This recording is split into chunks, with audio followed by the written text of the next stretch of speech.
Hi all welcome to K2CSE. So മുന്നത്തെ വീഡിയോയിൽ നമ്മൾ ഇൻഫ്രാസ്ട്രക്ചർ ഓഫ് സെർച്ച് അൽഗോരിതമാണ് നോക്കിയത്. അതിൽ നമ്മൾ നോക്കിയ കുറച്ച് പോയിൻറ്റ്സ് ഉണ്ട്. സോ അതിൻ്റെ ബാക്കിയാണ് നമ്മൾ ഈ വീഡിയോയിൽ നോക്കാൻ പോകുന്നത്. അപ്പം നമ്മൾ പറഞ്ഞു നിർത്തിയ സാധനമാണ് പാരൻറ്റ് പോയിൻറ്റർ. പാരൻറ്റ് പോയിൻറ്ററിൻ്റെ ഉപയോഗം എന്ന് പറഞ്ഞാൽ കുറേ നോട്ട്സിനെ അലൈൻ ചെയ്ത് ആ ട്രീ സ്ട്രക്ചർ കൊണ്ടുവരും. അതായത് ഇപ്പോൾ ഇത് ഒരുപാട് നോഡുകളാണ്, 1 2 3 4 5 അങ്ങനെ ഒരുപാട് നോഡുകളുണ്ട്. ഇപ്പോൾ ഈ നോഡിനെ പാരൻറ്റ് പോയിൻറ്റർ യൂസ് ചെയ്തിട്ടാണ് അലൈൻ ചെയ്ത് ഈ ഒരു ട്രീ സ്ട്രക്ചറിൽ കൊണ്ടുവരുന്നത്. പാരൻറ്റ് പോയിൻറ്റർ എന്ന് പറഞ്ഞാൽ ഇവിടെ നിന്ന് ഇങ്ങോട്ട് പോയി എന്ന് പറഞ്ഞൊരു പോയിൻറ്റ് ചെയ്ത് കാണിക്കത്തില്ലേ അഡ്രസ്സിലോട്ട്. സോ ഈ നോഡിൻ്റെ അഡ്രസ്സിൽ നിന്ന് ആ നോഡിൻ്റെ അഡ്രസ്സിലോട്ട് എന്ന് പറഞ്ഞാൽ അലൈൻ ചെയ്ത് കാണിക്കുന്ന ആളാണ് പാരൻറ്റ് പോയിൻറ്റർ. അപ്പോൾ പാരൻറ്റ് പോയിൻറ്ററാണ് ഈ നോട്ട്സിനെ അലൈൻ ചെയ്ത് ട്രീ സ്ട്രക്ചറിലാക്കുന്നത്. അപ്പോൾ വൺസ് പാരൻറ്റ് പോയിൻറ്റർ നോട്ട്സിനെ അലൈൻ ചെയ്ത് ട്രീ സ്ട്രക്ചറിൽ ആക്കി അവിടെ ഗോൾ സ്റ്റേറ്റ് കടിച്ചു കഴിഞ്ഞാൽ, സപ്പോസ് ഇതാണ് ഗോൾ സ്റ്റേറ്റ് എങ്കിൽ ഈ പാരൻറ്റ് പോയിൻറ്ററിന് തന്നെ എക്സ്ട്രാക്ട് ചെയ്ത് പറഞ്ഞു കൊടുക്കാം. മീൻസ് ഈ റൂട്ട് നോഡിൽ നിന്ന് ഗോളിലോട്ട് പോവേണ്ട പാത്ത് എന്താണെന്ന് കൃത്യമായിട്ട് പറഞ്ഞു കൊടുക്കാനും സാധിക്കും. ഓക്കെ, ഇനി using the solution function to return the sequence of action obtained by the following parent pointer back to the root. ഒന്നുമില്ല, ആദ്യം ഞാൻ സിമ്പിളാക്കി പറഞ്ഞുതരാം. അതായത് ഈ പാരൻറ്റ് പോയിൻറ്റർ ഉപയോഗിച്ച് നമുക്ക് ഗോൾ നോഡിൽ നിന്ന് തിരിച്ച് റൂട്ട് നോഡിലോട്ടും പോവാമെന്നാണ് ഉദ്ദേശിക്കുന്നത്. അപ്പോൾ അതിൽ പറഞ്ഞൊരു ടേമാണ് സൊല്യൂഷൻ ഫംഗ്ഷൻ. സൊല്യൂഷൻ ഫംഗ്ഷൻ എന്ന് പറഞ്ഞാൽ ഇപ്പോൾ ഈ പാരൻറ്റ് നോഡിൽ നിന്ന് ഗോൾ നോഡിലോട്ട് എത്തണം. അപ്പോൾ ഗോൾ നോഡാണ് എൻ്റെ സൊല്യൂഷൻ ഫംഗ്ഷൻ. അപ്പോൾ ഈ ഗോൾ നോഡ് എന്ന് പറയുന്ന സൊല്യൂഷൻ ഫംഗ്ഷൻ ഉപയോഗിച്ചിട്ട് return the sequence of action obtained by the parent pointer. Parent pointer വെച്ചിട്ട് നമുക്ക് കുറച്ച് ആക്ഷൻ സീക്വൻസ് കിട്ടിയില്ലേ എന്ന് പറഞ്ഞാൽ ഇവിടെ നിന്നിങ്ങനെ പോയാൽ ഗോൾ നോഡിലെത്തും. അപ്പോൾ ഈ ഗോൾ നോഡ് എന്ന് പറയുന്ന സൊല്യൂഷൻ ഫംഗ്ഷനും വന്ന ആക്ഷൻ സീക്വൻസും ഉപയോഗിച്ചിട്ട് നമുക്ക് എങ്ങോട്ട് പോവാം? തിരിച്ച് ബാക്ക് ടു ദ റൂട്ടിലോട്ടും പോവാം. ഇനി എല്ലാ നോഡും ഒരു ബുക്ക് കീപ്പിംഗ് ഡേറ്റ സ്ട്രക്ചറാണ്. ബുക്ക് കീപ്പിംഗ് ഡേറ്റ സ്ട്രക്ചർ എന്ന് പറഞ്ഞാൽ എന്താണ്? എല്ലാ നോഡിലും അതിൻ്റേതായിട്ടുള്ള ഇൻഫർമേഷൻ ഉണ്ട്, ബുക്കിൽ ഇൻഫർമേഷൻ സ്റ്റോർ ചെയ്യുന്ന പോലെ. അപ്പോൾ ഇത്രയും പോയിൻറ്റും കൂടെ നമ്മൾ എക്സ്ട്രാ ചേർക്കണം. എന്താണ് പോയിൻറ്റ് പറയുന്നത്? പാരൻറ്റ് പോയിൻറ്റർ ഉപയോഗിച്ചിട്ടാണ് നോട്ട്സിനെ അലൈൻ ചെയ്ത് ട്രീ സ്ട്രക്ചറിലാക്കുന്നത്. വൺസ് പാരൻറ്റ് പോയിൻറ്റർ ഒരു ഗോൾ നോഡിനെ കണ്ടു കഴിഞ്ഞാൽ സൊല്യൂഷൻ പാത്ത് എങ്ങനെ എക്സ്ട്രാക്ട് ചെയ്യണമെന്ന് പറഞ്ഞു കൊടുക്കും. പിന്നെ നമ്മുടെ സൊല്യൂഷൻ ഫംഗ്ഷനും പാരൻറ്റ് പോയിൻറ്ററും വന്ന ആക്ഷൻസും ഒക്കെ യൂസ് ചെയ്ത് ബാക്ക് ടു ദ റൂട്ട് നമുക്ക് പോകാൻ പറ്റും. എല്ലാ നോഡും ഒരു ബുക്ക് കീപ്പിംഗ് ഡേറ്റ സ്ട്രക്ചറും ആണ് എന്നാണ് നമ്മൾ നോക്കിയത്. ഇനി നമുക്കൊരു എക്സാമ്പിൾ നോക്കാം. അപ്പോൾ എക്സാമ്പിൾ എന്ന് പറഞ്ഞാൽ ഞാൻ ആദ്യം ഫിഗറിൽ പറഞ്ഞുതരാം. ഒരു പാരൻറ്റ് നോഡുണ്ട്, എന്തൊക്കെയോ ആക്ഷൻസ് പെർഫോം ചെയ്ത് അതെന്ത് ചെയ്തു? ഒരു ചൈൽഡ് നോഡിലോട്ട് എത്തി. അപ്പോൾ ഇതിൻ്റെ ഒരു അൽഗോരിതമാണ് നമ്മളിവിടെ പറയാൻ പോകുന്നത്. ഇപ്പോൾ ഫോർ എക്സാമ്പിൾ ഈ ഒരു ഫിഗറെ ഇവിടെ എക്സ്പ്ലെയിൻ ചെയ്തേക്കുവാണ്.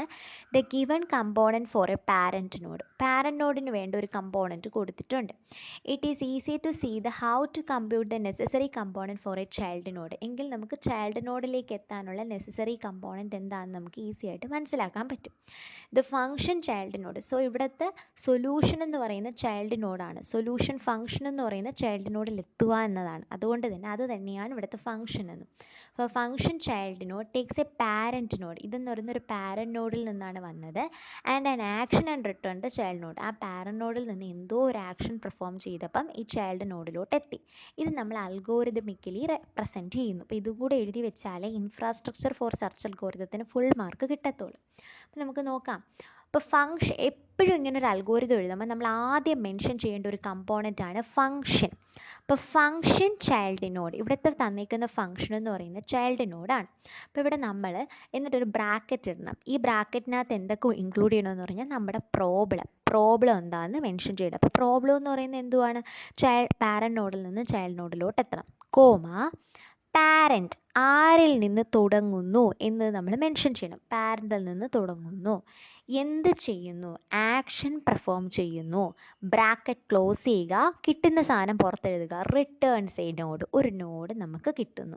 അപ്പോൾ ഫസ്റ്റ് നമ്മൾ എന്ത് ചെയ്യണം? ഫംഗ്ഷൻ എന്ന് എഴുതി ഫംഗ്ഷൻ ഏതാണെന്ന് മെൻഷൻ ചെയ്ത് ബ്രാക്കറ്റ് തുറക്കുക.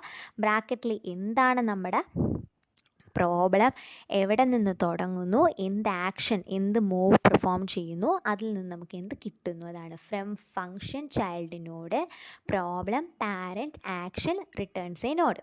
ഇനി നമുക്കൊരു നോഡ് കിട്ടി. ആ നോഡ് എന്ന് പറയുന്നത് എന്താണ്? നമ്മുടെ ചൈൽഡ് നോഡാണ് അല്ലേ? റിട്ടേൺസ് എ നോഡ് വിത്ത് വിത്ത്. അപ്പം നോഡ് നമുക്ക് കിട്ടി. റിട്ടേൺസ് എ നോഡ് വിത്ത്. ആ നോഡിൽ എന്തൊക്കെയുണ്ട്? വിത്ത് എന്തൊക്കെയുണ്ട്? ഒരു സ്റ്റേറ്റ് കാണും അല്ലേ? ആ നോഡിനൊരു സ്റ്റേറ്റ് കാണും.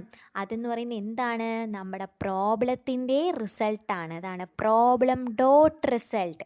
ഇപ്പോൾ റിട്ടേൺസ് എ നോഡ് വിത്ത് എന്ന് എഴുതിയിട്ട് നമ്മൾ താഴെ എന്തെഴുതണം? എന്താണ്? നോഡിന് ഒരു സ്റ്റേറ്റ് കാണും. State equal to problem dot result. പ്രോബ്ലത്തിൻ്റെ റിസൾട്ട് കാണും. എന്നിട്ടൊരു ബ്രാക്കറ്റ് ഓപ്പൺ ചെയ്തിട്ട് നമ്മൾ അടുത്ത ചെയ്യേണ്ടതെന്ന് പറഞ്ഞു, ഇവിടെ നമ്മൾ പ്രോബ്ലം പാരൻ്റ് ആക്ഷനിൽ തുടങ്ങി. ഈ പാരൻ്റ് നമ്മൾ ആദ്യം എഴുതണം. എവിടെ നിന്ന് തുടങ്ങി? പാരൻറ്റിൻ്റെ ഒരു പർട്ടിക്കുലർ സ്റ്റേറ്റിൽ നിന്ന് തുടങ്ങി. എന്ത് പെർഫോം ചെയ്തു? ഒരു ആക്ഷൻ പെർഫോം ചെയ്തപ്പോഴാണ് നമുക്ക് എന്ത് കിട്ടിയത്? പ്രോബ്ലത്തിൻ്റെ റിസൾട്ട് കിട്ടിയത്. അത് ഒരു സ്റ്റേറ്റാണ്. ആ സ്റ്റേറ്റിലോട്ട് നമ്മൾ അസൈൻ ചെയ്തു. അപ്പോൾ അവിടെ കിട്ടിയ സ്റ്റേറ്റ് എന്ന് പറയുന്നത് എന്താണ്? നമ്മുടെ പ്രോബ്ലത്തിൻ്റെ റിസൾട്ടാണ്. അതെങ്ങനെ കിട്ടി? പാരൻറ്റിൻ്റെ സ്റ്റേറ്റിൽ നിന്ന് ഒരു ആക്ഷൻ പെർഫോം ചെയ്തപ്പോൾ. ഇനി നമ്മൾ ഇനിഷ്യലൈസ് ചെയ്യാണ്. പാരൻ്റ് നോഡിന് പാരൻ്റ് എന്നും ആക്ഷന് ആക്ഷൻ എന്നും പറഞ്ഞ് നമ്മൾ ഇനിഷ്യലൈസ് ചെയ്യുന്നു. മീൻസ് ഈ ക്യാപിറ്റലിന് സ്മോൾ ലെറ്റർ ആയിട്ട് ജസ്റ്റ് ഇനിഷ്യലൈസേഷൻ കൊടുക്കുന്നു. അപ്പോൾ പാത്ത് കോസ്റ്റ് നമ്മൾ എങ്ങനെ കാണും? പാത്ത് കോസ്റ്റ് ഫോർ എക്സാമ്പിൾ ഇത് നമ്മുടെ സപ്പോസ് ഇത് നമ്മുടെ പാരൻ്റ് നോഡും ഇത് നമ്മുടെ ചൈൽഡ് നോഡും. അപ്പോൾ ഇവിടുത്തെ പാത്ത് കോസ്റ്റ് എങ്ങനെ കാണുന്നു? പാരൻ്റ് നോഡിൻ്റെ കോസ്റ്റ് പ്ലസ് അല്ലെ പാരൻറ്റിൻ്റെ പാത്ത് കോസ്റ്റ് പ്ലസ് ഓരോ സ്റ്റെപ്പിൻ്റെയും പാത്ത് കോസ്റ്റ് കിട്ടുമ്പോഴല്ലേ നമുക്ക് ടോട്ടൽ പാത്ത് കോസ്റ്റ് കിട്ടത്തുള്ളൂ. അതാണ് പറയുന്നത് പാരൻ്റ് ഡോട്ട് പാത്ത് കോസ്റ്റ്. പാരൻറ്റിൽ നിന്നുള്ള path cost plus problem dot step cost. ഈ പ്രോബ്ലത്തിൻ്റെ ഓരോ സ്റ്റെപ്പിൻ്റെയും കോസ്റ്റ് കിട്ടുമ്പോഴാണ് നമുക്ക് ടോട്ടൽ പാത്ത് കോസ്റ്റ് കിട്ടുന്നത്. അപ്പോൾ അവിടെ എന്താണ്? പാരൻറ്റിൻ്റെ സ്റ്റേറ്റിൽ നിന്ന് എന്തോ ഒരു ആക്ഷൻ പെർഫോം ചെയ്യുമ്പോഴാണ് നമുക്ക് എന്ത് ചെയ്യുന്നു? ഓരോ സ്റ്റേറ്റിലോട്ട് മൂവ് ചെയ്ത് കോസ്റ്റ് കണ്ടുപിടിക്കാൻ പറ്റുന്നത്. ഇത്ര കാര്യങ്ങളെ ഇവിടെ പറയുന്നുള്ളൂ. അപ്പോൾ ഇത് ക്ലിയർ ആയല്ലോ? ഇത്ര എഴുതി വെച്ചാൽ നേരത്തെ വീഡിയോയിലെ കണ്ടൻറ്റും ഇതും ഇവിടെ എഴുതി വെച്ചാൽ ഇൻഫ്രാസ്ട്രക്ചർ ഫോർ സെർച്ച് അൽഗോരിതം ആവും.